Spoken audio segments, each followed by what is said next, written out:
Ethnic minorities are taught from a young age about the ugliness of racism and told they have to work twice as hard to get half as far.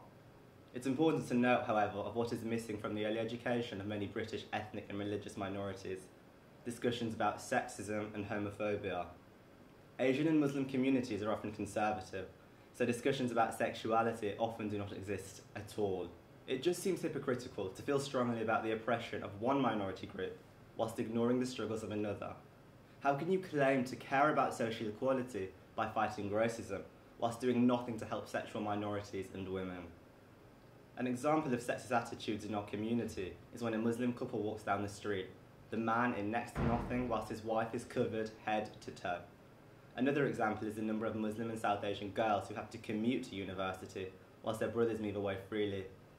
I know a Muslim girl who has finally been allowed to move to Manchester, on the condition she goes home on weekends. And it's not just women who are oppressed in our communities.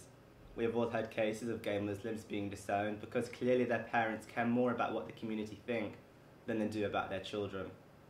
My colleagues at work told me about the Arab and South Asian customers who refused to have their hot drinks in rainbow pride cups whilst I was home over summer. Don't worry, you're not going to catch gay out of a cup. It's a cup. But it's not just Muslims. A Chinese acquaintance of mine uses Buddhist identity to justify his homophobia, and I let it slide out of fear of offending his culture. Enough is enough. We cannot tolerate bigotry and injustice out of fear of offending ancient belief systems. The worst part is that whilst many of us are xenophobic towards other minorities, we still expect other people to fight for our equality and our place in society. Must I remind you of Martin Niemöller's wise words? First they came for the Jews. For people who have been oppressed because of our backgrounds, it breaks my heart that some of us force that same intolerance upon others. Our community must speak up about the xenophobia festering amongst us. Only then can we eradicate it. Only then can we truly state we care about social equality.